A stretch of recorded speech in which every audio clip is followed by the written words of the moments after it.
The end of the world is not a new idea.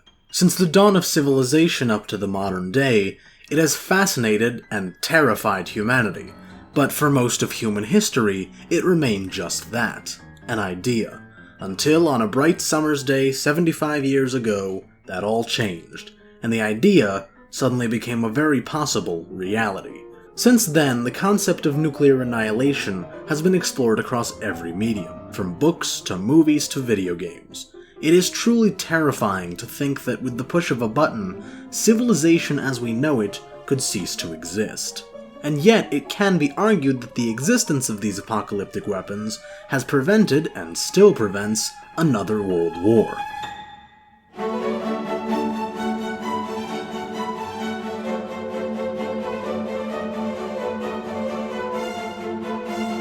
Since the Middle Ages, Europe has romanticized the notion of war as an honorable struggle. This peaked during and after the Crusades, and in many ways the images of the Crusades, of a holy war against invaders, helped to fuel the concept. Over the course of centuries, though, these rose-tinted glasses gradually began to fall away. As new technologies and the concept of the nation-encompassing total war evolved, illusions of the honor and gallantry of war faded away. The First World War finally shattered the rose-tinted glasses, and though a peace was signed, a great deal of tension remained. Now couple that with an economic collapse and subsequent rise of authoritarian regimes around the world, and the stage is set for yet another world war. By 1942, Nazi Germany and the three major Allied powers all had nuclear weapons programs, and on July 16, 1945, in a desert in New Mexico, the first successful detonation of a nuclear device was achieved. 3 weeks later, on August 6th, a nuclear bomb was dropped over the Japanese city of Hiroshima, and within an instant, over 70,000 Japanese citizens were vaporized. A short time ago, an American airplane dropped one bomb on Hiroshima and destroyed its usefulness to the enemy.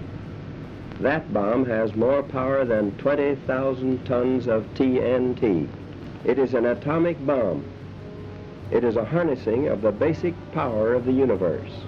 The force from which the sun draws its power has been loosed against those who brought war to the Far East. 3 days later, a second bomb was dropped at Nagasaki, raising the death toll to well over 150,000. On the same day, the Soviet Union declared war on Japan and invaded occupied Manchuria. In less than a week, Japan gave in to the Allies. The thoughts and hopes of all America, indeed of all the civilized world, are centered tonight on the battleship Missouri. There, on that small piece of American soil, anchored in Tokyo Harbor, the Japanese have just officially laid down their arms. They have signed terms of unconditional surrender. The atomic bombs dropped on Hiroshima and Nagasaki didn't just serve to force a Japanese surrender, but also to demonstrate to the encroaching USSR the power of the United States. This in turn spurred on the Soviets to accelerate their own nuclear weapons program. Using German scientists and an extensive spying in the Manhattan Project, the Soviets were able to develop and test their own nuclear bomb on August 29, 1949.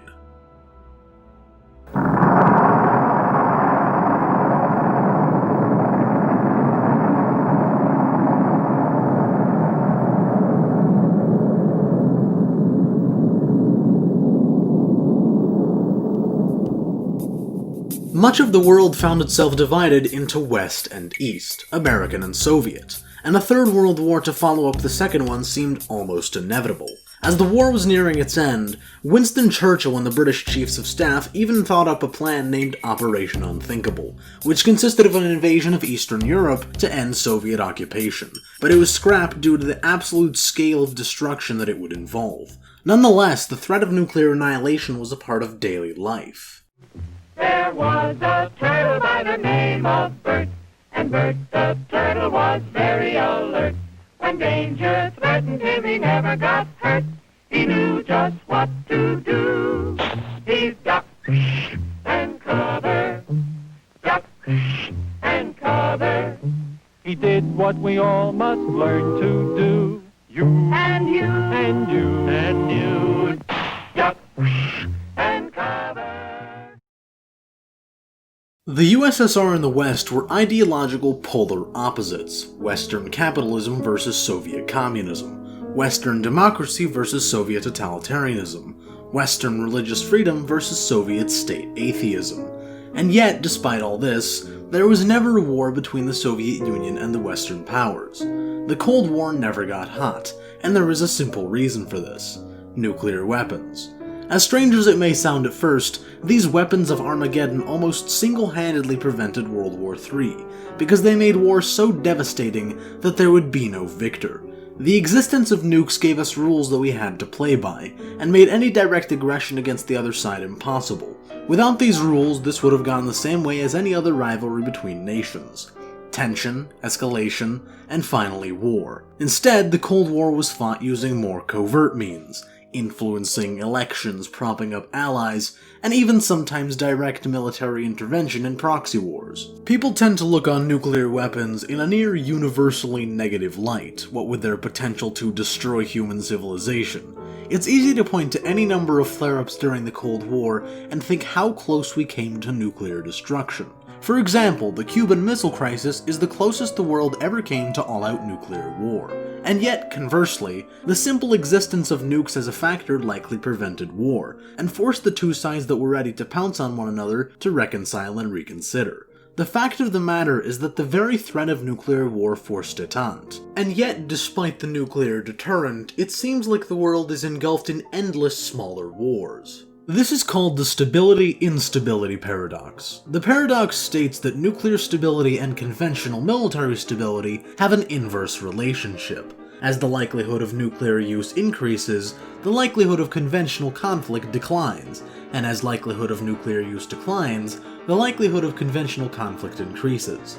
This paradox, in essence, is the logic behind mutually assured destruction. It is this paradox which prevented World War III, and this paradox still guides our foreign policy today, but few seem to understand this. We talk about mutually assured destruction as if it's a thing of the past, but it still very much applies today.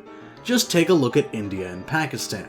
These are two countries that despise one another, and constantly skirmish over the disputed Kashmir region.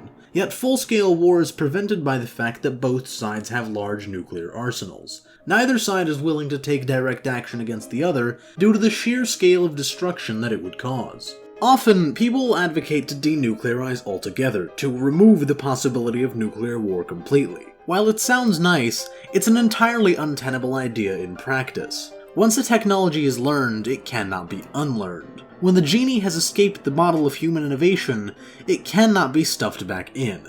But then also neither is proliferation a solution. During the Cold War, when one side gained a nuclear edge on the other, a schizophrenic need to regain said edge would ensue, and it is many of these periods that brought us closest to nuclear war. The last 75 years have been the most peaceful period in human history, often called the Long Peace. It is only because of the deterrent of nuclear weapons that this peace has held and continues to hold. They're the gun to our heads that forces every nation to be a rational actor, and do everything to avoid direct conflict. Yet we walk a very fine line. The stability-instability paradox is founded on the premise that all world leaders with access to nuclear armaments are sane and rational, and will therefore do everything to avoid their use. But that is by no means a guarantee.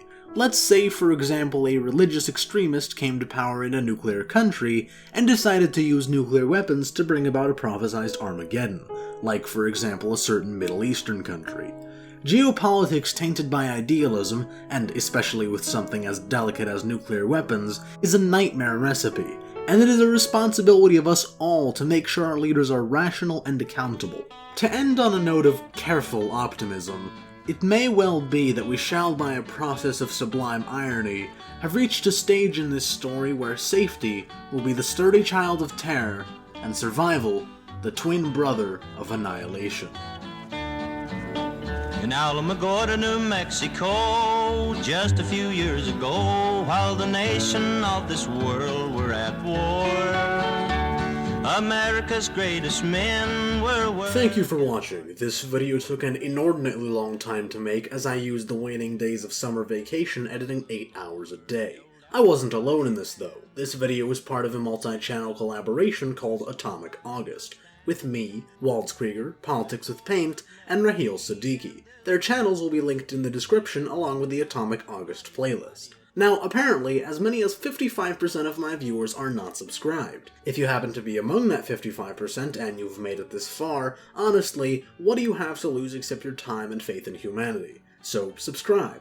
On top of that, I would encourage you to leave a comment and a like, share the video around, and join the channel Discord. I'm on there pretty much all the time. Having said all of that, till next time.